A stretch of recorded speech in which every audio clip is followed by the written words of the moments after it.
Bem-vindos a mais um episódio do podcast Renaturaliza, da plataforma Naturalíssima. Eu sou Marcela e o nosso convidado hoje, ele pode ser chamado de parteiro, mas não um parteiro de nascimento, um parteiro de renascimento.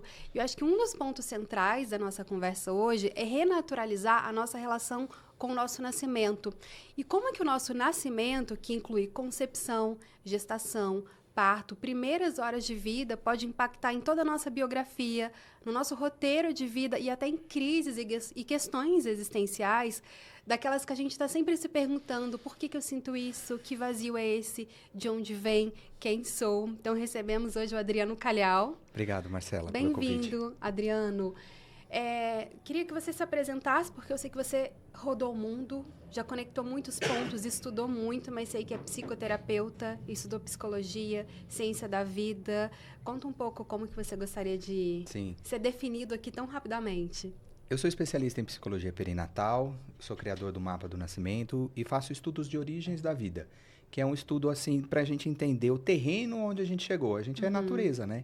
A nossa natureza é uma semente plantada na terra, só que essa terra é o útero da nossa mãe. Como foi que a gente chegou? Como estava esse terreno? Ele era fértil?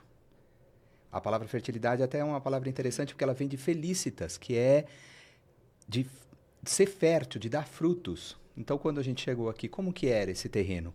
Qual é a intenção dessa semente? Como foi que aconteceu essa concepção, a gestação, o parto, as primeiras horas?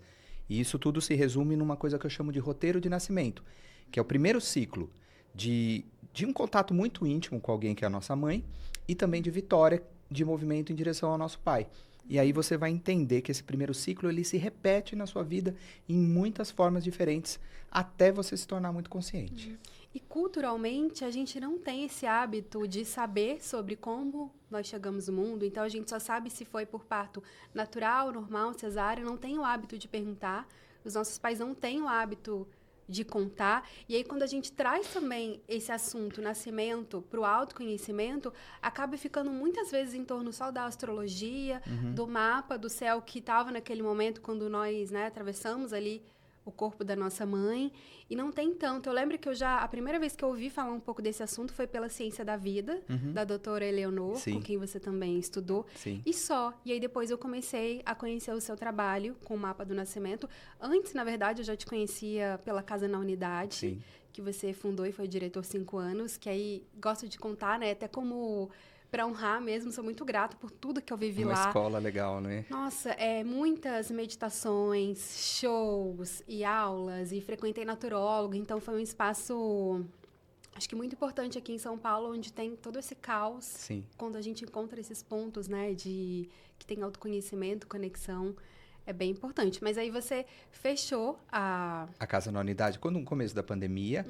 E, assim, depois do fechamento, eu comecei a me dedicar ao Mapa do Nascimento, para fazer um trabalho mais online, que era o que, né, o movimento também estava se mostrando mais propício. E esse trabalho cresceu bastante online, né, que é um trabalho de entender mesmo como esse roteiro de nascimento ele molda a nossa vida, como que a psicologia perinatal hoje, que é um campo que está se desenvolvendo, ele tem 30 anos só, é pouco, né? Ele mostra como o feto, né, as experiências de um feto, elas se transformam em memórias e elas ficam gravadas num corpo. Eles, até pouco tempo atrás, diziam assim, não, mas não existe um processo de mielinização, né, nos neurônios, então não temos memória. Eles acreditavam que os bebês não tinham memória de nada.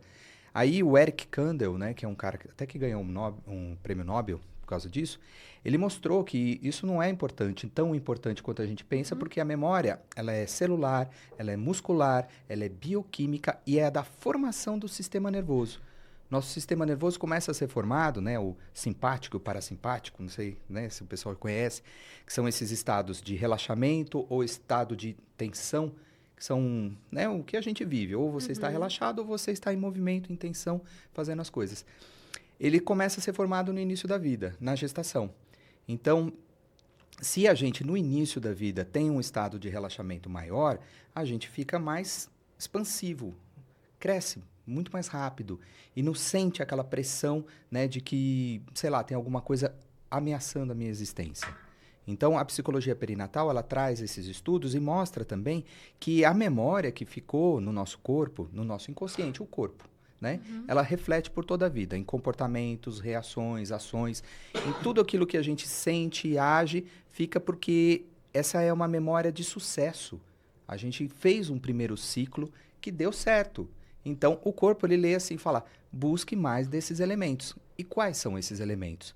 Você foi, por exemplo, planejada? Foi desejada? Sua mãe queria um menino? Queria menino? O seu parto foi natural? O seu parto foi cesárea?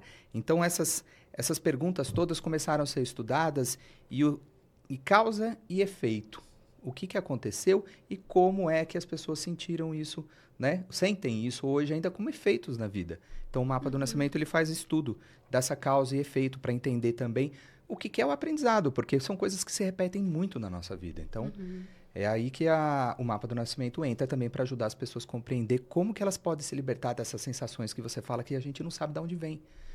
E foi o que eu acho que, em comum, quem nunca passou por um processo desse, né, de onde vem isso que eu estou sentindo? Isso. E aí entra naquela busca por diversas terapias de autoconhecimento. Algumas ajudam, outras surgem só com um efeito paliativo. A gente continua com as crises existenciais. Então, a ciência tem colocado esse tema em perspectiva e comprovado tudo isso que você falou. Mas você estudou mais de 15 anos esse tema, conectando vários pontos.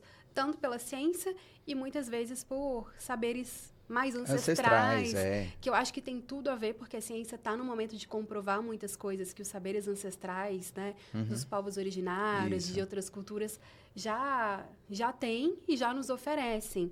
E aí, falando um pouco desse assunto agora, e o mapa do nascimento depois entra aqui, né, acho que para todo mundo colher um pouco, beber dessa fonte e já poder colocar em prática, né, pequenos insights de consciência, começar a contar um pouco disso a partir da sua própria história, porque você já comentou comigo que você foi uma criança que já olhava e já sentia muitas questões existenciais, sonhava muito.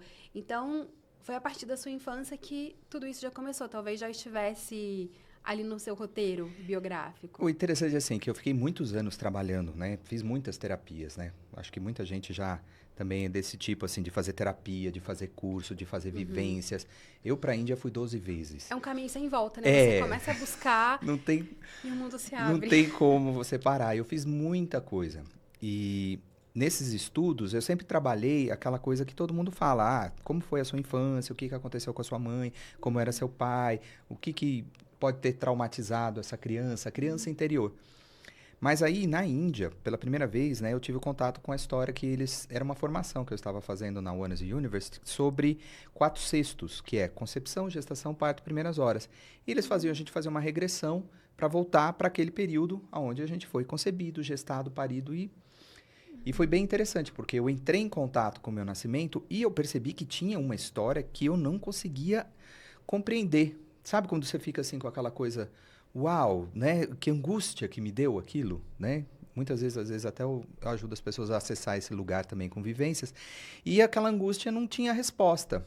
E eu, voltando para o Brasil, fui conversar com a minha mãe. E a minha mãe me conta uma história de novela mexicana do meu nascimento, né? E falou, olha, eu engravidei, tinha um triângulo amoroso, eu casei com um homem, mas, na verdade, né? Depois eu acabei descobrindo que esse homem que ela casou não era o meu pai, era o outro.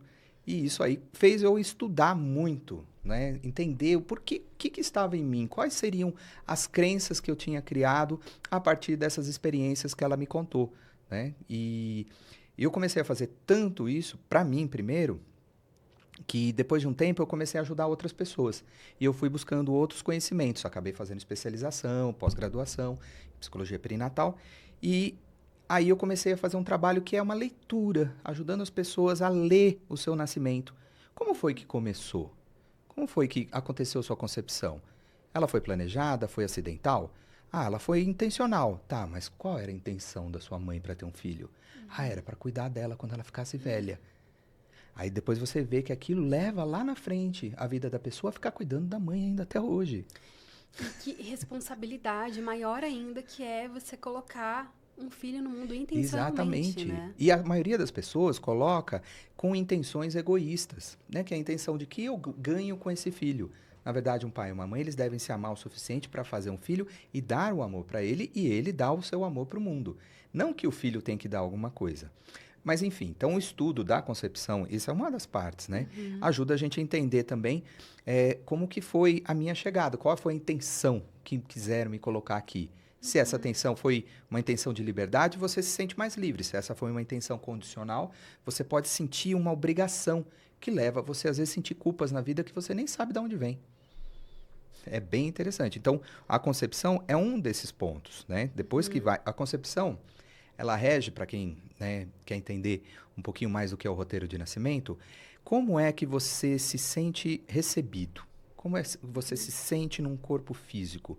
Como Pertencendo. Exato. Como Tipo é o senso de exatamente, o pertencimento. senso de pertencimento. Como é para você chegar em um ambiente? A nossa primeira impressão, ela acontece quando o coração, a mãe descobre a nossa, né, que ela está grávida. Como foi que ela se sentiu? E é geralmente mais ou menos lá perto da quarta, quinta semana, quando o coração começa a bater. Então, nosso coração começa a bater. Na quarta, na quinta semana, a mãe tem a notícia e às vezes cai uma bomba, né? É aquele estresse. E o que vai para a corrente sanguínea? Cortisol, adrenalina e aquela tensão. Qual é a primeira impressão desse serzinho? Eu não estou seguro. Então ele já vai começar a se preparar, ir para o mundo achando que esse mundo não é seguro para ele. Então essa insegurança é a raiz, né? Esse acontecimento é a raiz da insegurança de muitas pessoas, por exemplo. Tanto que no Brasil, 60% das pessoas não são planejadas. E na Europa, tem um número lá que é bem menor, por exemplo, na Holanda, que 40% das pessoas são planejadas, são desejadas, porque existe um trabalho de orientação, de informação para os jovens, para que eles não engravidem antes da hora. E o que acontece com uma sociedade como essa? Ela é muito menos violenta e ela fica muito menos doente. Olha para você ver a profundidade que isso toca realmente na sociedade. Tudo passa pelo social, né? Exato. Pela educação social, até chegar nessa parte que muitas vezes para algumas pessoas pode parecer só mística. Então essa é a primeira impressão que a gente tem da vida, né? E você pode dar um outro exemplo, esse da hora, né? Como a mãe entende quando ela está grávida, gera essa questão no nosso senso de pertencimento. Sim. O que mais que pode acontecer ali no momento da concepção? Ela pode, que assim... reverbera, por exemplo, em comum, coletivamente. Pensa assim, a concepção, no estudo que eu faço, ela vai até os 3 meses. Depois dos 3 meses, você já dificilmente tem um aborto ou espontâneo ou provocado. Aí, a partir disso, você tem o período da gestação, que é um período mais longo. Durante esse primeiro período, a sensação do corpo que a gente tem na vida, que vai para toda a vida, é se eu estou seguro ou não. Aí que o sistema nervoso pode ficar mais naquele simpático, né? Naquele de luta e fuga. Não estou muito seguro. O mundo que eu vou chegar não é um mundo que está me dando boas-vindas. Eu vou ter que me proteger. Passando essa primeira fase dos 3 meses, muitas vezes a gravidez ela acaba sendo um período de aceitação da mãe, acaba sendo um período onde ela fala, poxa, que legal, vamos ter esse filho, um ajuste até com o casal, porque é muito importante o que está acontecendo no casal. A mãe gesta o bebê e o pai gesta a mãe. Esse pai é muito importante para a mãe se sentir bem, para ela poder também estar passando essa sensação para o bebê. Então, aí esse período da gestação é um período onde a gente vai... O que você sente, como você se sente dentro de um corpo físico? Quais são as emoções que você costuma atrair mais na sua vida? Tem muito relação com as emoções que a sua mãe sentiu durante a gravidez. Vamos supor que ela tivesse um medo muito grande de perder você, porque ela já tinha tido um aborto anterior. Então, ela ficou a gestação toda, isso é um caso bem comum, ela ficou a gestação toda com aquela tensão, com aquele medo de perder. Quando eu atendo essas pessoas, elas contam isso. Tem situações, por exemplo, que a mãe ela precisou ficar parada, não podia sair da cama porque podia perder o bebê. Ela conta que às vezes ela chegou, o pai e a mãe desejaram muito aquele bebê, mas a mãe precisou ficar na cama, estatelada lá, porque se mexesse podia perder o bebê. E o que isso reflete na vida da pessoa? No roteiro de nascimento dela, dessa pessoa específica, ela começava as coisas muito animadas, mas tinha uma hora que ela travava. E ela ficava com muito medo de fracassar, com muito medo de não conseguir o sucesso. E acabava até se sabotando por causa disso. Então, o roteiro, por exemplo, começa com a concepção, vai na gestação, e o que é que você sentiu? A sua mãe sentiu na gestação. É bem importante para você compreender também como isso se conecta com aquilo que você gesta. Como é o seu dia a dia? E aí, quando você diz o que você gesta, não é só um filho, mas Projetos, de vida, de trabalho, nosso dia a dia. relacionamento, nosso dia a dia. Quais as emoções mais comuns no seu dia a dia? Elas têm muita referência porque a gente atrai aquilo muito do que a mãe sentiu. E também um pouco do pai. Mas o pai, ele tá ali, assim, tipo, orbitando. Ele é um sol, né? A mãe é a terra, o tempo todo com a gente. A mãe é terra. Tanto que tem muitas outras linhas também de autoconhecimento que conectam, né? Que tudo que a gente sente está muito relacionado com a nossa relação com a nossa mãe, não só até do nascimento, mas ao longo da vida. Sim. Né? Se A a gente mãe, se dá bem, se a gente tem uma boa conexão. a mãe, ela tá muito ligada com o nosso senso de identidade. Eu posso ser quem eu sou. Eu sou bom. Eu pertenço. Eu mereço estar aqui. A nossa sensação de identidade, ela é muito ligada com a mãe. A mãe dá a vida, o pai dá o mundo. Então a gente vem de dentro da mãe em direção ao pai. Então essa que é a beleza. Então a gente sai da mãe e é entregue pela mãe ao pai, que é o mundo. E aí a gente vai no movimento. Aí sim eu posso fazer coisas. Eu posso agir nesse mundo. Mas com que sensação? Eu sou bom? Eu mereço estar aqui? Eu sou suficiente? Eu posso ser quem eu sou? Isso vem já no período do nascimento. Então, nossa fundação de identidade e percepção de si mesmo é muito concentrada nessa primeira experiência. Se aconteceu um trauma, que são choques ou traumas, trauma de gênero, queria menino, veio menino, trauma da notícia, ficou muito estressada, trauma de perda, pensou em fazer um aborto. Existem choques, traumas, muitas coisas que podem acontecer nesse período. Isso causa uma contração naquele serzinho. E essa contração vai fazer ele ficar mais defensivo. Então a gente vai mais para a vida de uma forma defensiva, dependendo do que aconteceu. A natureza, ela tem uma inteligência que ela está preparando aquele ser para encontrar um determinado mundo. Que mundo que você foi preparada para nascer? Era um mundo que tinha muita escassez? Era um mundo que tinha violência? Era um mundo onde seu pai não estava presente? Onde você estava sozinha? Onde você foi rejeitada?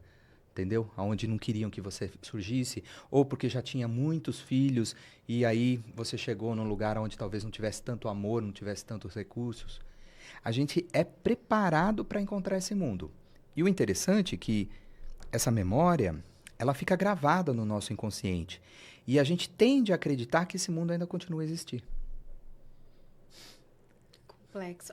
Carrega isso a vida inteira. A vida inteira. E aí, assim, quando você se torna bem consciente de que mundo você foi preparado naquele início e começa a perceber que esse mundo não existe mais, aí você começa a entender como você pode mudar, como você pode fazer novas escolhas. Porque a nossa programação, ela tende a sempre escolher o que é familiar, o que deu certo. Se você nasceu, sobreviveu, deu certo. Confortável. É confortável. E aí é uma coisa que você fala muito, que tem a ver com um ditado popular, que é o pau que nasce torto nunca se endireita, pau que nasce torto morre torto. E, na verdade, não é bem assim. A gente vai chegar aí nesse ponto. Sim. Quais ferramentas a gente pode usar, entender também o mapa do nascimento. Mas aí quero voltar nesse roteirinho de concepção, gestação, e aí a gente chega no parto, que é onde também é muito comum que possam acontecer traumas. Sim. Porque o Brasil, por exemplo, é o segundo país que mais tem nascimentos de cesárea não recomendadas naturalmente no mundo. Inclusive, tem até um dado aqui que eu anotei, a Organização Mundial da Saúde recomenda até 15%. Que até 15% dos partos sejam não naturais. Só 15%. Isso. Então, a gente tem um número altíssimo. Que é cerca de 80, né? Que se tornou uma indústria, né? Hoje, o parto cesárea, ele se torna uma indústria, ele é direcionado para ser rápido, para ser lucrativo, e ele não observa realmente as necessidades da mãe. E aí faz com que o parto normal ou natural, né? Tem várias nomenclaturas agora, se torne até um privilégio. E acaba que a mãe perde a oportunidade, o bebê perde a oportunidade de fazer algo que vai trazer ali para o bebê uma sensação de vitória, de eu consegui.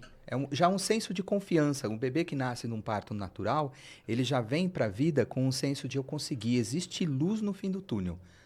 Todo mundo que eu atendo com mapa e depois, né, às vezes pode ser muito difícil todo o processo antes do nascimento, mas se vem num parto natural, é uma sensação de... essa pessoa tem essa fezinha, sabe? Fezinha, às vezes, é uma fezona. Ela acredita mais de que ela vai conseguir superar os desafios. Ela passou por aquele caminho de resiliência, né? Que é quando a criança entra ali no trabalho de parto, ela vai descendo, girando, que é atravessando o corpo da mulher. E os hormônios, né? E aí a mãe vai sentindo toda a dor e vai tendo ocitocina, que é o mesmo... É aquela dor, né? Que quando eu estava grávida, eu escutava que a dor do parto é aquela dor inimaginável, mas depois que passa, você tem a sensação, ai, que saudade. Eu tenho um pouco isso porque eu sonhei com o parto mais natural possível a vida inteira. Então, eu não tinha coragem de ter um parto domiciliar, porque é bem complexo, né, de conseguir colocar isso em prática, mas encontrei uma casa de parto. Então, eu ia ter um parto natural, não teria nem a possibilidade de anestesia, nem pediatra ia poder entrar, mas não na minha casa, porém numa casa com parteiras. Então, eu fiz o meu pré-natal inteirinho com parteiras e obstetrizes e super feliz ali com isso. E aí, no último minuto, muito provavelmente tem origem ali também lá no meu parto, como você explica, né? Eu senti um medo da dor, porque era uma dor que eu falava, eu não estou entendendo o que está acontecendo aqui dentro de mim. E aí, eu acabei indo para o hospital, eu tive um parto normal, mas foi dentro de um hospital. Sim. Então, eu fiquei com aquela frustração, assim, que eu queria trazer... Eu idealizei um pouco, né? Trazer o meu filho, além de ser um parto natural, não ser uma cesárea, que ele não tivesse aquela luz do hospital. E foi muito amoroso, claro, mas teve ali uma questão. Eu tomei uma anestesia, então... Eu fiquei muito tempo, ele está com 2 anos, né? Pensando muito nisso do parto, até sem saber tudo isso que você falou, mas intuitivamente, né? Porque a sensação que eu tinha é que se eu passasse por aquela dor sem nenhuma anestesia... mesmo sendo um parto normal, que eu senti muita coisa, é como se fosse, assim, essa sensação de vitória, né? Ganhei uma indulgência. E eu já li até que fala-se que na Bíblia faz referência que a mulher que tem o parto normal é como se ela conquistasse ali um pedaço no céu. Claro que romantizado, né? Trazendo ali uma coisa bem patriarcal e tudo. Mas que dá para fazer uma conexão com a história da resiliência. Mas na época da Bíblia precisava ser mesmo, né? Faz uma conexão, o quanto que é resiliente, que se você passa por aquilo, né? Depois do meu parto, eu lembro que eu tinha aquela sensação assim, posso qualquer coisa. É verdade. E é uma sensação muito linda. Então, como que é o parto e quais principais questões que a gente pode ter que... Você contando a sua história, né? Exato. É importante entender, assim, que quem é mãe, quem estiver assistindo, pensando no nascimento do seu filho, que qual é a memória que você vai utilizar para poder nascer o seu filho? É a sua própria memória do seu nascimento com a sua mãe. Que muitas vezes a gente não tem consciência. Que muitas vezes a gente nem lembra, a mãe nunca contou e você não sabe. Então, o que você está contando é que você, na última hora, precisou de ajuda. Não foi? Você precisou de uma ajuda. Você precisa de ajuda. E o que foi, né? Na sua história, você foi parto normal? De cesárea. De cesárea. Então, tá aí. Você precisou de ajuda. E é natural que você tenha buscado isso, porque você não tinha informação naquele momento para poder falar. Talvez na última hora eu venha precisar de ajuda, mas eu sei que eu posso fazer sozinho. Porque o cesariano, ele tem um pouco dessa dúvida muitas vezes. Será que eu consigo? Será que eu não consigo? Será que eu vou? Será que eu não vou? Às vezes receber ajuda é muito difícil para uma pessoa que nasceu de cesárea, principalmente quando uma cesárea é eletiva. Que é aquela cesárea onde a criança não está pronta ainda, ela não deu aquele sinal. Eu estou pronta, que a pleura do pulmão está pronta para nascer, ela estoura a bolsa, faz todos aqueles processos. Então, aí acontece que você acaba precisando, né, ajuda, mas não gosta muito de ajuda e fica na dúvida, o que eu faço naquele momento? Então, às vezes, é o que aconteceu com você. Você colocou ali um elemento, intuitivamente. Sim. Entendeu? Não, acho que vai precisar. Então, tá certo, tá tudo bem. O seu filho nasceu como ele deveria nascer. Nascimento é uma coisa muito importante entender que ele não é sentença. Ele, quando é estudado da forma como eu coloco, é onde você tem um potencial de crescimento. Por quê? Ali está a sua dor primária, a sua dor zero, aquela primeira vez que você sentiu dor na vida. Essa dor é a mais profunda, porque nós estamos num processo, quando a gente está muito pequeno, que eles chamam, né? Freud chamou isso de inermes, quando a gente está sem defesas. Então, é muita intensa a experiência. Então, a gente não tem defesas nenhuma. Então, é uma agulhinha que faz assim. Aquilo é uma dor gigante. E essa dor gigante, ela fica como uma memória de alguma coisa aconteceu, difícil aconteceu comigo. Eu estava em risco por causa dessa dor. Que dor foi essa? Quando a gente cresce na infância, a gente volta a sentir essa dor porque tocam nessa ferida. E aí essa ferida, ela acaba amplificando as nossas crenças de nós mesmos. Porque aí vem a nossa, mais ou menos próximo de 2 anos, começa um processo de individuação. Né? O seu bebê está nessa idade, né? 2 anos. 2. Ele começa a perceber que ele não é você. Tem até um exame que eles falam, né? Para você fazer, você coloca o bebê no espelho com um pinta aqui, e se ele passar a mão no rosto, é porque ele já está começando a perceber que ele não, né? Que ele é um indivíduo. Então, quando a gente começa a ter a nossa percepção de individuação, de que eu não sou a minha mãe, durante os primeiros anos eu começo a concluir, então quem eu sou? Se eu tenho lá uma ferida lá atrás de que eu não devia pertencer, se eu tenho uma ferida de que eu não sou bem-vindo, que eu não existe amor para mim, que eu estou num lugar muito escasso, que existe muita violência, quando eu vou começar a concluir quem eu sou, essa percepção ela tende a ser negativa. Eu começo a concluir negativamente, poxa, eu não sou digno, eu não sou suficiente, eu atrapalho, eu não devia estar aqui. E essa é uma dor muito profunda, ninguém quer sentir essa dor. E aí vem o ego, que é que é um sistema de proteção para você se defender para não sentir essa dor novamente. E aí a gente se protege. Existem algumas formas de se proteger. O bebê, quando ele é pequenininho, ele vai buscar essa sobrevivência no grito, na força, né? Até chegar uma hora que a mãe e o pai vão dando aquele... Chega para lá nele, aí ele também começa a perceber que ser fofinho é legal. Opa, ser fofinho eu ganho Vai criando escudinhos de defesa, Exato, de pertencimento. que são as máscaras. E se não dá certo no grito, se não dá certo sendo bonzinho, eu me afasto. E isso são máscaras que a gente acaba levando para a vida toda, que é um sistema de defesa. Então, quando você conhece isso já pelo nascimento, você tem uma facilidade de entender qual foi o evento, a circunstância que criou aquela dor. E ali é uma porta de entrada. E a porta de entrada é a porta de saída. É por isso que é muito difícil acessar essa memória e ela é dolorida, ela é difícil de você fazer. Isso que eu ia comentar. Eu lembro que no meu primeiro dia de uma formação de yoga que eu fiz, veio um professor que ele só deu aula um dia, depois ele saiu da escola, e ele fez um comentário sobre a dor do nascimento. Que a dor do nascimento é uma dor muito aguda, que a gente, por isso que a gente não lembra. E ele falou, mas não posso contar isso agora, porque, enfim, você está estudando yoga, tem uma tradição. Um dia eu comento, ele nunca mais voltou na escola. E eu fiquei com isso na mente, porque ele falou de um jeito tão magnético, assim, eu nunca tinha escutado sobre isso, né? Como que deve ser muito dolorido nascer, porque você atravessa sozinho o corpo da sua mãe, você sente a dor sozinho, você não está ali fora recebendo o carinho, né? O Eric Kandel fala que é uma dor, é uma tristeza limitada, é muito dolorido. E o Michael Dunn, ele fala que no período de nascimento é constituída a nossa capacidade de amar. Né? Se a gente vai se conectar mais facilmente com o outro ou se a gente vai ter mais dificuldade. Claro que isso não é uma coisa para a vida toda. Se você depois trabalha essas memórias, você vai, a partir mesmo desse acolhimento, criando uma compaixão, criando uma aceitação, que vai fazer uma mudança neuroplástica.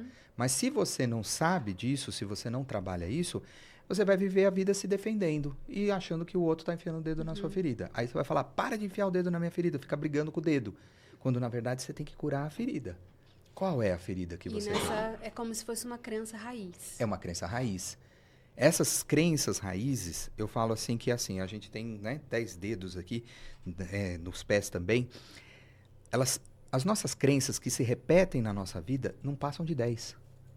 Se você identifica as 10 crenças raízes da sua vida, você encontra um mapa. Porque é ali que você tem que trabalhar. Ali que você vai ver, então eu tenho a crença da insuficiência, ou que eu atrapalho, ou que o mundo é violento, ou que eu não posso ser quem eu sou. Por exemplo, você nasceu, você é menina, mas seu pai queria muito um menino. Eu sou do gênero errado. Você imagina você viver com uma crença dessa? Você fica tentando se adaptar. Por isso muitas pessoas acabam, por exemplo, nesse caso de gênero, buscando compensar isso na vida. Buscando ser mais ativos, mais yangs, mais fortes, no caso de mulheres. Sim. Às vezes o homem acaba sendo mais feminino, porque existia um desejo de que você fosse alguma coisa. E a gente, para ser incluído, inconscientemente, a gente quer ser amado pela mãe e pelo pai. A gente vai buscar aqueles elementos como compensação. Só que muitas vezes não são naturais. São uma forma de sobrevivência. Não é o que está no nosso dharma que vai fazer a vida fluir. Então, Exato. às vezes, pode ser até, talvez, uma repetição, um ciclo, uma crença que nem seja tão nociva assim, mas só o fato de não ser o que era para ser, pode ser que gere travas e, ao mesmo tempo, quando a gente não tem isso, a vida flui muito mais fácil, né? Você pega, por exemplo, um caso clássico. Quem nasce prematuro, né? 7 meses, né? 35, 33, né? Menos de 36 semanas já é um prematuro. O que um prematuro pode sentir quando ele chega na vida? Se ele correu até um risco de não sobreviver. O que você imagina? Insegurança. Insegurança. Ele sente que ele não está pronto. Nunca está pronto. E são pessoas que acabam virando ótimos. Eles ficam muito perfeccionistas. Eles estão sempre estudando, estão sempre trabalhando, melhorando. Eles nunca sentem que chegam num lugar. Essa é uma das razões, muitas vezes, desse perfeccionismo. Existem outras, mas eu estou dando esse como exemplo, que algumas pessoas podem se identificar. Você nasceu prematuro, 7 meses. Geralmente, o prematuro nasce porque está tendo um estresse grande ali também dentro daquela família, daquela mãe, que faz com que ele chegue um pouco antes. E aí ele fica com aquela sensação. E ainda vamos supor que ele é um prematuro e vai para uma incubadora. Então, poxa vida, além de não estar pronto, eu vou ser abandonado. Que aí entra a questão das primeiras horas. Isso. Também. Exatamente, eu vou ser abandonado. Aí fica ali, sei lá, 2, 3, 4 semanas numa incubadora. Pessoas que, por exemplo, acabam ficando numa UTI, elas têm dificuldades muitas vezes com esse chegar na vida, sabe? Com esse finalizar ciclos. Porque eles percebem o finalizar ciclo, o nascimento, né? O parto que você está falando, na memória, ele é aquele ponto onde você vai buscar para fechar ciclos, para fazer coisas acontecerem, para fazer coisas nascerem.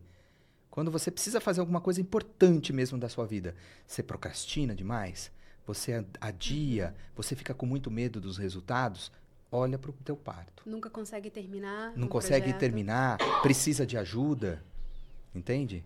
Mas não gosta de receber ajuda, porque às vezes um parto, por exemplo, com uma cesárea, você é retirado que nem se fosse para Nárnia, né? Você fala, o que aconteceu? Você não está pronto. Ah, fizeram parto porque tinha que nascer de leão. E o bebê não está pronto. Porque é isso a indústria, né? Ela marca um horário lá e fala assim, o médico vai viajar para Miami e tem que fazer o parto nesse dia. Mas e o bebê? Então, o parto humanizado, ele respeita, né, o protagonismo da mulher. Ele é baseado em ciência, em evidências científicas. A cesárea não está baseada em evidências científicas hoje, em muitos casos. Tem até uma lista de 267 desculpas que as pessoas colocam para nascer de cesárea. Até tipo, essa mulher tem um pé muito grande. As mulheres não podem mais nascer, já não tem mais o corpo preparado para nascer naturalmente. Eles falam coisas assim, e as mulheres... Você sabe como que é um estado, né? Sim. Você está muito vulnerável. É porque essa indústria usa a própria vulnerabilidade da mulher para fazer com que a escolha apareça dela. Então, eu já tive várias amigas que falam, eu tenho medo.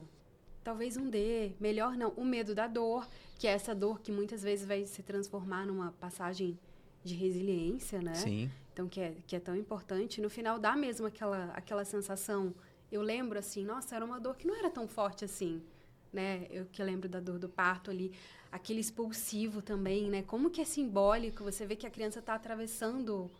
Um portal, né? Eu olho as minhas fotos, assim, de parto, eu vejo a criança saindo, né? Sem ser por um corte, né? Atravessando meu corpo naturalmente, eu acho que é a coisa mais sobrenatural do mundo. Então, o pai estava presente nesse dia? Estava. Ah, que legal. Ele tocou, ele estava ali presente na sala? Foi super lindo. Você sabe que é uma coisa bem legal, assim, para quem, né, pensa em ter filhos, é ter o pai na sala de parto, porque dizem que existem estudos, assim, na verdade, que é um momento que o pai vai se conectar com a criança pro resto da vida, e é muito importante um pai conectado com o filho.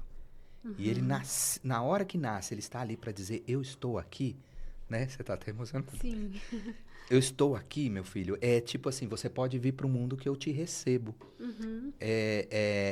E isso cria uma conexão entre eles que não se quebra nunca mais. Que é um problema que, infelizmente, a gente tem na nossa sociedade, que é essa coisa do abandono parental. Você tem aí 10%, 15% nascendo sem pai no registro. Que é um outro problema social, e acho que ainda tem uma outra questão cultural também, até no caso de pais que são bons companheiros, bons maridos, mas que eles não têm um lugar de acessar esse papel que você falou, de estar ali presente, Sim. de ter também um coprotagonismo, né? Então, Sim. ali no meu parto, foi um parto normal, embora tenha sido no hospital, eu estava com obstetrizes que iam fazer o meu parto na casa de parto. Então, elas tratavam o meu companheiro como alguém importante. Então, ele estava ali comigo, me dando força na hora do expulsivo. Na hora que ele saiu, eu tive uma pequena hemorragiazinha, né? No pós-parto. Enquanto elas me arrumavam lá, que foi bem tranquilo, ele foi pro colo do meu companheiro. Então, teve uma conexão que muitas vezes Que o pai, o homem, né, no caso, o companheiro, nem sabe que pode ter esse momento, porque é como se fosse só um momento da mãe da criança. Então, o pai nem sabe que ele poderia ter o direito de ter ali um carinho mais com a família, né? Com a Existem família linhas que que nasce. dizem que ele deveria ser a primeira pessoa a tocar no bebê. Porque é possível, se você prepara um parto humanizado, na verdade, para se ter um parto humanizado, não é só ir numa casa de parto, é uma preparação, né? Você deve ter feito também uma preparação, é uma conquista um parto humanizado. Precisa de bastante informação para você chegar até lá. Porque se não chega na última hora, se você não tá, né, trabalhou essa informação, não conheceu um pouquinho do seu próprio nascimento, é muito difícil você não seguir um roteiro, não seguir uma programação do que é familiar para você, ou do que aquilo que estão dizendo que é melhor para você. É preciso de né, um plano de parto, né, como eles dizem hoje, um bom plano de parto bem feito e com acompanhamento, principalmente se puder com doula, sabe, com um obstetra que não seja um cesarista, que não tem aquele número assim que você descobre, né, quantas cesáreas o médico... Ah, não, eu faço parto natural. Daí você vai ver, ele tem 90% de parto cesárea. Isso tudo, né, Marcela, é importante entender que para quem já nasceu, é isso. E a gente vai ter que trabalhar essa dor. Algumas coisas aconteceram e nos traumatizaram, porque no momento que a gente vive na humanidade, as coisas estão sendo feitas dessa forma. A gente pode ter, daqui uma, duas gerações, começando a focar no nascimento, no início da vida, ter uma transformação muito mais rápida da sociedade. Seria o lugar mais rápido para a gente poder fazer, assim, sabe, trazer mais amor e consciência. Uma transformação coletiva. Para uma sociedade mais amorosa. Exato. Porque a gente vive um momento que a gente está olhando para temas importantes, direitos humanos, sustentabilidade, crise climática, mas é muito num lugar de dureza, de dor, porque é uma coisa horrorosa que está acontecendo com o planeta, né? Guerras geográficas e abandonos e fome. Mas talvez seja aí, então, uma questão raiz, porque tudo é uma questão de individualismo, de falta de amorosidade, tudo nasce no homem individual. Sim. E uma coisa muito importante, assim, que a gente tem que cuidar, até para você entender onde que pode estar doendo, se houve uma quebra de vínculo da sua relação com a mãe. É muito importante. A nossa sociedade, se você pegar a própria natureza, a nossa desconexão com a terra é a desconexão com a mãe. E geralmente isso acontece nesse período.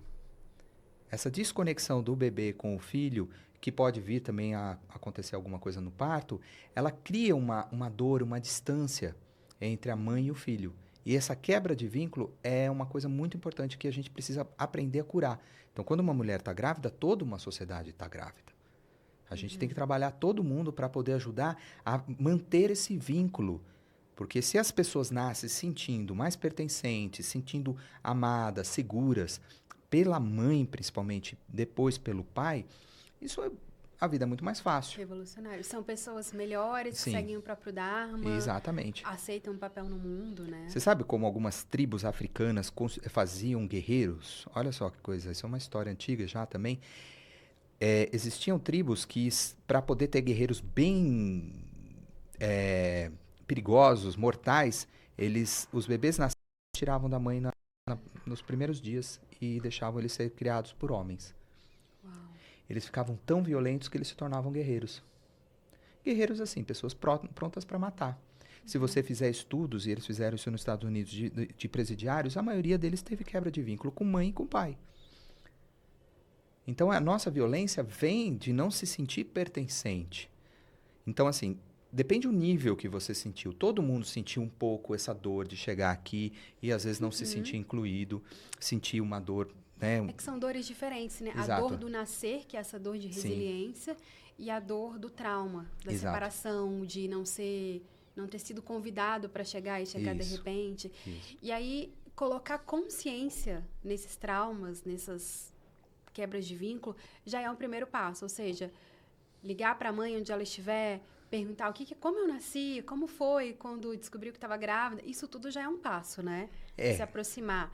Mas aí depois é usar essas ferramentas que você ligou vários pontos de diversas ferramentas de autoconhecimento e criou o mapa do nascimento. Eu queria que você contasse um pouco o que é o mapa do nascimento que tem ajudado a gente olhar para essa criança raiz. O mapa, ele tem, então, esse princípio de entender como foi a sua chegada. Não é para ficar retraumatizar. É para perceber que história que foi essa história. A matriz, a mãe de todas as histórias, como eu nasci.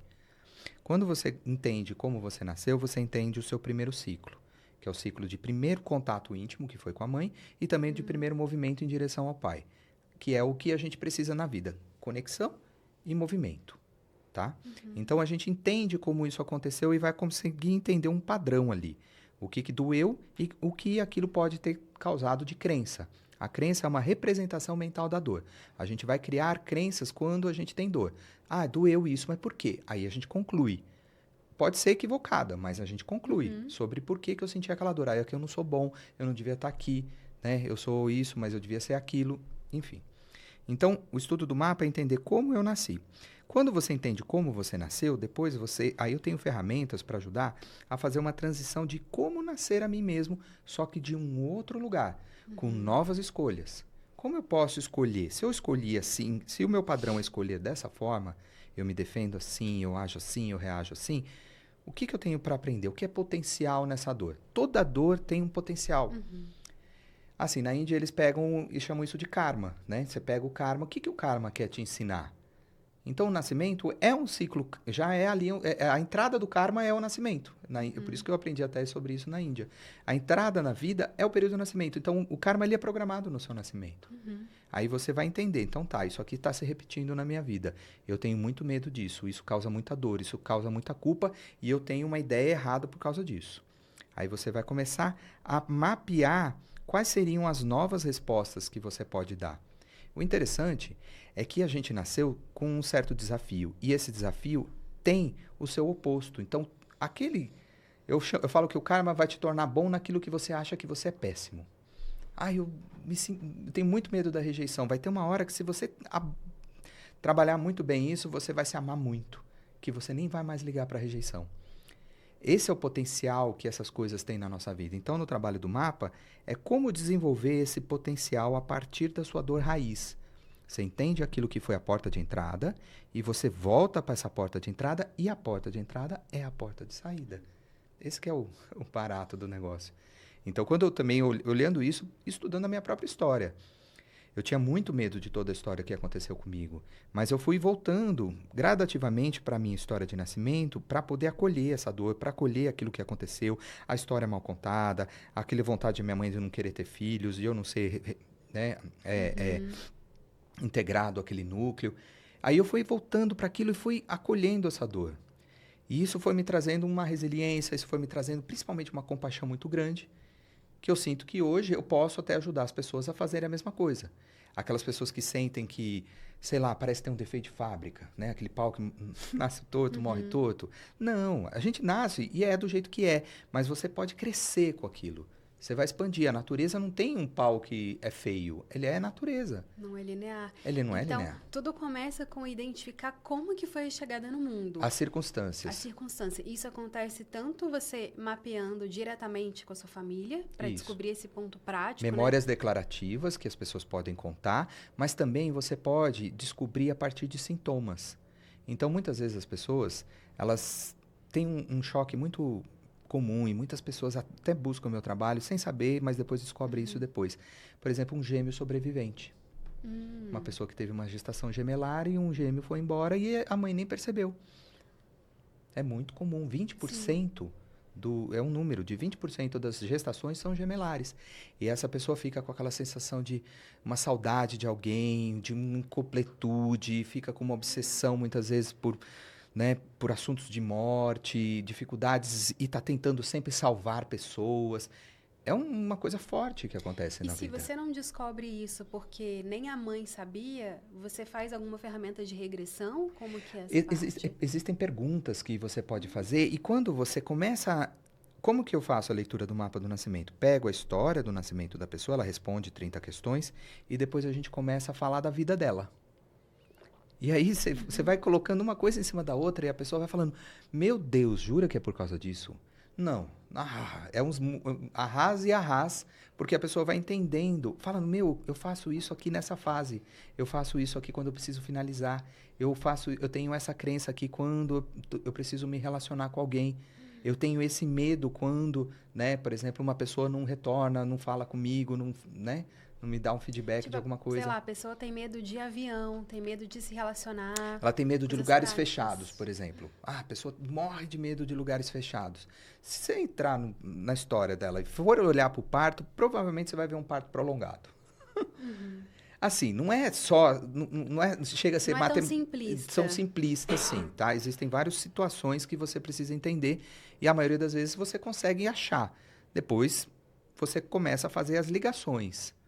Isso dá uma base muito grande para qualquer terapia que você vai fazer depois, porque você vai ter um conhecimento do primeiro ciclo. E aí você vai olhar para a sua infância e vai falar: nossa, minha infância tinha esses elementos mesmo. Depois a minha adolescência também, a minha vida adulta. E aí você começa a entender o que você precisa aprender de fato. Parece simples, né? A gente sabe que a gente tem algumas coisas para aprender, mas às vezes, quando fica claro o que é essa coisa para aprender e que não existe um erro em nós, que não existe nada. A maioria das pessoas tem essa sensação de erro, né, de defeito de fábrica, até elas começarem a perceber que, no fundo, esse ser é inocente. Ele continua a ser um bebê. Ele continua sendo impecável. Ele continua sendo puro. Essa é a nossa essência. E aí, então, essa ideia que a gente tem sobre nós, ela se desfaz. Isso que é legal. Não é uma coisa que você vai, eu vou me tornar bom. Você vai perceber que você já é bom. Né? Eu gosto de uma oração que fala assim: Pai, me ajude a ver aquilo que já sou e me dê aquilo que já é meu. Então, o que eu já sou. Então, você acessa um lugar dentro de você em que você já é bom. Não é que você tem que se tornar bom. Porque senão é uma coisa infinita. Agora, quando você percebe que a sua consciência, que você, do jeito que você é, do jeito que você nasceu, e você tem realmente uma grande aceitação da sua história, isso fica leve. Você acessa o seu potencial máximo. Exato, fica leve. Você não tem mais medo de ser você. Você se apresenta. Você não tem necessidade de tantas defesas. A maioria das pessoas, ela tá nesse sistema de defesa muito alerta. E aí elas não conseguem relaxar, elas não conseguem dormir, elas precisam o tempo todo, sabe, pensar no futuro, ficam ansiosas, imaginando cenários e não conseguem se entregar para o fundo, que é aquele estado de relaxamento que um dia a gente teve dentro do útero, que é aquele de receptividade. De presença. De presença, de receptividade. Que é um estado que volta para o feminino. É um princípio feminino, o estado onde você permite as coisas acontecerem. Hoje nós estamos muito no estado onde a gente foi para o masculino, onde eu preciso fazer as coisas acontecer. Precisa ter um equilíbrio entre aquilo que permite acontecer, o feminino, receptivo, que é o silêncio, e aquilo que é o som, vibração e movimento, que é o masculino. E todo mundo tem a porção Todo mundo feminina, masculina, e tem que ter um equilíbrio. Exato. Eu acho que isso vai muito de encontro também, que muitos líderes espirituais, gurus, filósofos, pensadores, pesquisadores de regeneração falam que a gente vive esse momento de crise no feminino. Isso. Então, a Terra é feminina, a Terra está doente, a gente não cuida da Terra, e ao mesmo tempo tem essa crise do feminino em várias camadas e âmbitos, né? Da Terra Gaia mesmo, planeta, mas esse feminino em nós, né? E aí tem essa coisa do patriarcado e do feminismo. Então, é muita coisa acontecendo sempre em torno desse resgate do feminino. A chave é o resgate do feminino. De fato, é ali que a gente vai fazer a cura, porque fomos demais para um lado do pêndulo. Fomos de lado para um lado que é o lado do masculino distorcido, que é um lado do apego, do desejo. Precisa ser do meu jeito. Quando você precisa ser do seu jeito, você não aceita aquilo que é. Quem é que consegue aceitar aquilo que é? É o princípio feminino, onde diminui a resistência. Então, assim, se o feminino está muito machucado, ele está sempre resistente, ele não permite as coisas acontecerem. Então, a gente tem um feminino machucado e que ele ficou fechado. Ele tem que, né, voltar a confiar novamente. O nosso feminino, né, de todo mundo, voltar a confiar novamente para poder abrir mão também e desapegar desse eu preciso fazer. Sim. O ego, na Índia, tem um nome que eles chamam que é ahankara. Eu faço. É a ideia de que sou eu que estou fazendo tudo. Na verdade, é a vida que faz tudo acontecer. Nós somos um organismo que é uma coisa só que faz acontecer. E essa conexão com o feminino é você se conectar com esse todo, com esse organismo, que é voltar e se reconectar com aquilo que nos faz a mesma coisa. E é isso que é o útero da vida. Essa que E é aí a Terra. passa de novo por aquilo que você falou lá no começo, que é a conexão com a mãe. Isso. E a mãe, não estou falando de figura materna ali, a mulher, mas como um princípio feminino. Isso, né? isso. Que a gente tem várias representações femininas, cada cultura ali, espiritual, tudo tem uma representação feminina. No final das contas, então, é o feminino. É, a reconexão e perceber que a mãe é diferente da mulher. A mãe é a força da vida e a vida que ela te deu é completa, nada pode ser tirado, nada pode ser alterado. Mas a gente tem um trabalho de perdão à mulher, que é humana. Então, quando a gente percebe e se reconecta com a mãe força da vida, aí sim a gente se reconecta com a Terra, com o universo, com tudo que é aquilo que permite que a gente exista. E perdoa a mãe, que é humana também e que, na verdade, só passou para frente aquilo que ela recebeu das suas ancestrais, dos seus ancestrais. Então, é tudo uma repetição. É uma questão Transgeracional. de ancestralidade. Então, de forma muito prática, eu me reconectar. Quem está ouvindo, por exemplo, tem um distanciamento, às vezes, que nem é tão de briga com a mãe, mas tentar se aproximar com mais amorosidade, trazer essa questão da compaixão, do perdão, aos pouquinhos, já é um passo para resolver muitas questões de vazio. E aí, né? se você vai no nascimento, você entende qual foi a circunstância e você vai até entender o que fez você sentir aquilo. E vai até ter uma compaixão pela tua mãe. Poxa vida, Sim. ela ali naquele momento, ela estava achando Fez que ela estava, né, sendo abandonada por um homem. Então, ela estava com muito medo de ser rejeitada. Fez Ela o não que conseguiu se pôde. conectar com você. Ela fez o que pôde. E no mapa, você trabalha a cura também, ou é muito mais a questão do diagnóstico, jogar luz para essa sombra que a gente nem Não, enxergava? tem um caminho que é o nascer novamente. Como eu aprendo a fazer novamente? Aí eu tenho ferramentas onde a gente vai fazer o que eu chamo de uma árvore de renascimento. Como você vai, no seu dia a dia, fazendo um trabalho que vai mudando mesmo o caminho. E aí é o seu momento ali parteiro de renascimento. Isso. Você, de acordo com o que a pessoa precisa, você oferece ferramentas Sim, sim. para ela renascer. E aí essas ferramentas passam por quê? Por Tem meditação? regressão, tem meditação, tem visualização, tem questionamentos muito precisos que você tem que fazer. O que tira a sua paz, por exemplo? Tá, então qual foi o pensamento que tirou a sua paz? Qual foi o sentimento que vem depois desse pensamento? Qual foi sua ação? Como você se sentiu? E o que você tem para aprender nessa situação? Daí você volta novamente. O que está tirando a sua paz? Qual foi o seu pensamento? Qual foi o pensamento que tirou a sua paz? Ah, sei lá, eu não tenho recursos. Como você se sentiu? Ah, me sentiu incapaz. Como foi que você agiu? Ah, eu não agi porque eu achei que eu não tinha condições de fazer nada para mudar isso. E você vai entendendo o seu funcionamento. E o que é importante de entender o seu funcionamento é que cada vez que você entende um pouco mais desse funcionamento, a consciência vai tomando conta. Porque quem é que cura? É a consciência desperta dentro de nós. É a consciência que percebe, tem um buraco aqui, então eu vou desviar do buraco. Porque a gente vai cair, o mapa do nascimento é uma leitura desses buracos que a gente costuma cair a vida toda. Você vai falar, nossa, isso acontece comigo desde que eu me conheço por gente. Tá. Vamos dar uma olhadinha qual é esse buraco? O que faz você sentir quando você cai nele? Como faz você agir? Qual é o seu medo dele?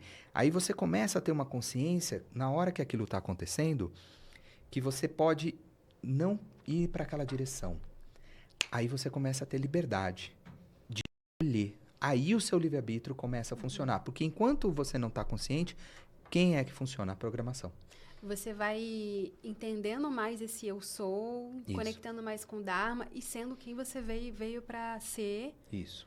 E abrindo um caminho mais consciente. Tem uma coisa que a gente está aqui, encarnado nesse corpo. Então, esse corpo tem o DNA do corpo. Ele tem as histórias, ele tem a ancestralidade. Ele é uma história. Ele todo é uma história. Agora existe o DNA da alma. Como despertar o DNA da nossa alma? O corpo, ele é o instrumento que vai permitir que o DNA da alma surja, que a gente faça surgir o DNA da alma. Aí você encontra o seu propósito, aí você encontra sentido na vida. Aí você fala, nossa, isso assim vale a pena viver. Eu já não saio do estado de sobrevivência para um estado de viver. A maioria das pessoas hoje, acho que você sabe, né, vivem no estado de sobrevivência. Anestesiados. Exato. Por isso que propósito virou uma pauta até banalizada, porque todo mundo descobriu que é importante procurar o propósito, mas procura e não encontra, porque é aquilo que você falou, né? As pessoas falta olhar para dentro, né? Qual é a frase que você usou mesmo? Falta olhar para aquilo que é identidade, Sim. né? O que você percebe de si mesmo, qual a sua percepção de si mesmo. Essa é a coisa mais importante que pode nos transformar, a minha percepção de si mesmo. À medida que você coloca, assim, a gente tem uma imagem de quem eu sou. Essa imagem ela é toda confusa a partir de histórias, memórias que você não se lembra. Então, como que é a cura? A cura você tem que ver aquilo que não é real e perceber e colocar uma nova imagem. Que é uma ressignificação. Eu estou vendo agora o que é verdade. A cura é ver o que é verdade e o que não é. Isso aqui que eu penso sobre mim não é verdadeiro. Isso aqui é verdadeiro. Por quê? Porque eu vi. Porque agora eu sei que eu sou bom. Não tem problema nenhum em mim. Porque a ideia do problema veio dessa história. Se eu sei qual é a história, eu posso falar para a história. Obrigado, aprendi com você. Ser grato, honrar. Exato, aprendi com você. Doeu pra caramba, mas eu tive isso de aprendizado, né? E aí, pronto, você cresceu com isso, então equilibra, fecha a conta. Né? E aí segue no flow, Exato. Lidando até melhor com pequenos traumas que vão surgindo, não ir acumulando máscaras, acumulando traumas. Isso me vem muito que numa fase da vida que a gente tem esse boom de coaches, né? Tá todo mundo tanto procurando o propósito e procurando, né, preencher as feridas, que a gente quer muito ouvir o que o outro tem a dizer, o que o outro tem a indicar como caminho. É muito sobre olhar para a nossa própria história, para as nossas próprias sensações, nossos próprios traumas, e a própria consciência já é a chave de tudo. Né? Cuida da sua vida, conhece você, o que é que te trouxe, como você chegou aonde você está. Você não está se sentindo bem aonde você está se sentindo, insuficiente, você está sentindo que não tem sentido, não tem propósito. Vai olhar para essa dor. E não trata como normal essa Exato. dor e esses não sintomas foge todos. dessa dor, porque essa dor é uma porta. Ela vai ensinar para você aquilo que é o seu dom, aquilo que é a sua virtude. Por trás do dom, da dor, tem o dom. Aí você fala, puxa vida, nossa, eu descobri uma coisa que eu nem imaginava de mim. E geralmente a gente se torna muito bom naquilo que é muito difícil. Porque esse muito difícil se repete. E quando você para de fugir, se você não foge da dor, se você para de fugir, se você não foge daquilo que é desagradável, você não tem como não crescer. E aí as coisas ficam mais nebulosas se a gente vai tocando o barco sem se curar. Né? É humildade para aprender. Com a humildade, ela vem o aprendizado. Com o aprendizado, vem o crescimento. Com o crescimento, vem a felicidade. É aí que a gente tem essa fórmula. Tem que ter uma humildade para olhar para essas coisas. Por isso, hoje, eu até vejo que a maioria das pessoas que estão fazendo esse trabalho são mulheres. Trabalho de autoconhecimento, hoje, 80% do meu grupo são mulheres. Os homens têm muita dificuldade, infelizmente, de acessar esse lugar do sentir. As mulheres já conseguem acessar melhor esse lugar do sentir. Elas têm mais mecanismos, elas estão mais acostumadas com isso. Então, elas estão fazendo essa transformação. Acho que no teu grupo, né? Sim. Coisas de autoconhecimento, você percebe as mulheres fazendo isso. São mais abertas à intuição, ao sentir. Acho que por percepção. Exato. E até por uma questão, de novo, social e cultural nessa sociedade patriarcal, né? Que a gente vive. Mas a boa notícia é que o seu trabalho hoje está muito online, né? Sim. Eu conheci muito do seu trabalho presencial.